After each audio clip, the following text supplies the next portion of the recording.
आज आपण बनवणार आहोत नीर डोसा आणि त्याबरोबर एकदम साधी सोपी अशी बटाट्याची भाजी बनवणार आहोत आणि एकदम मऊ लुसलुशीत असा नीर डोसा। इथं तांदूळ तुम्ही कोणतेही घेतले तरी आपला डोसा एकदम मऊच होणार आणि दिवसभर असाच हा राहणार। तर चला मग आपण सुरुवात करूया। मी इथं 1.5 कप तांदूळ घेतलेले आहेत। तुम्हाला जेवढे हवे असतील तेवढे तुम्ही इथे तांदूळ घ्या। आपण हे 2 ते 3 वेळा चांगले धुवून घेणार आहोत। 2 ते 3 वेळा धुवून आपण हे तांदूळ पाणी घालून 6 ते 7 तासासाठी चांगले आपण हे भिजवून घेणार आहोत। आपले तांदूळ आता चांगले भिजलेले आहेत। तुम्ही असं बघू शकता, लगेच चुरत असतील तर आपले तांदूळ चांगले भिजलेत असं समजायचं। आता आपण हे बारीक करून घेऊया। आता हे एका मिक्सरच्या भांड्यामध्ये काढून घेऊया। आपल्याला ह्यामध्ये सगळं पाणी घालायचं नाहीये, थोडंसंच पाणी घालायचं आहे। आता आपण जेवढं तांदूळ घेतलेलं त्याच्या अर्धा आपल्याला इथं ओलं खोबरं घ्यायचं आहे। ओल्या खोबऱ्याने आपले डोसे एकदम दिवसभर मऊ राहतात।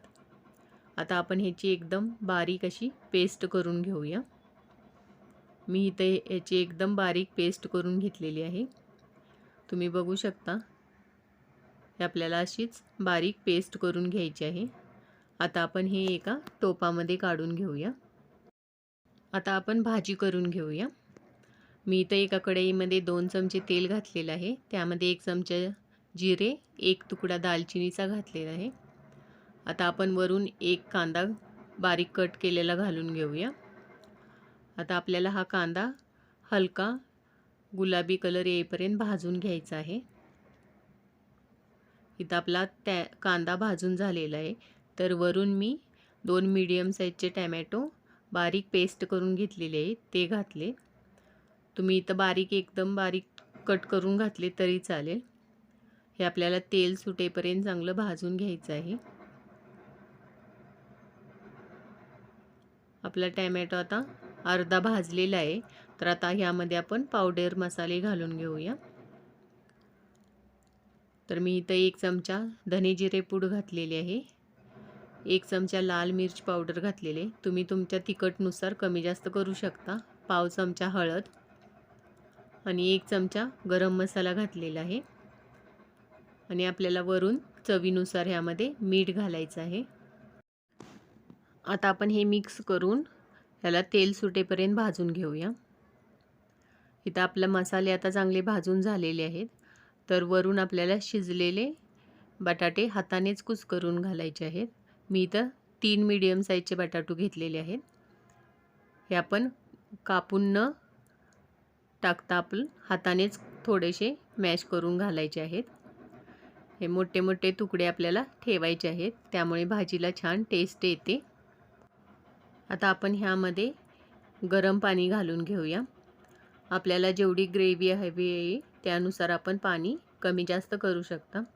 आता आपण हे एकदा मिक्स करून घेऊया आणि ह्याला उकळी आल्यानंतर आपण हे 5 मिनिटं शिजवून घेणार आहोत। आपण वरून चवीनुसार मीठ घालून घ्यायचं आहे। तुम्हाला अजून पातळ हवे असेल तर तुम्ही अजून वरून पाणी ॲड करू शकता, पण आपल्याला इथं गरम पाणीच यूज करायचं आहे। आता हे आपण 5 मिनिटासाठी चांगलं शिजवून घेणार आहोत। आता हे 5 मिनिटं शिजल्यानंतर आपण वरून 1 चमचा कसुरी मेथी घालायची। कसुरी मेथीने छान टेस्ट येते भाजीला। हे एकदा मिक्स करून घेऊया आपण। वरून आपण कोथिंबीर घालून घेऊया आणि याचा गॅस बंद करून घेऊया। आता आपली भाजी तयार झालेली आहे। तर इथं आपण आता डोसे तयार करायला घेऊया। हे डोशाचं पीठ एकदम आपल्याला पातळ करून घ्यायचं असते। त्यासाठी मी इथं 1.5 ग्लास पाणी घातलेलं आहे आणि आपण चेक करत करतच पाणी घालून घ्यायचं। हे अजून आपल्याला घट्ट वाटत असेल तर त्याच्यात पाणी ॲड करू शकता तुम्ही। आता ह्यामध्ये आपण चवीनुसार मीठ घालून घेऊया आणि एकदा मिक्स करून घेऊया। आता आपलं पीठ तयार झालेलं आहे, तर आपण आता डोसे करायला घेऊया।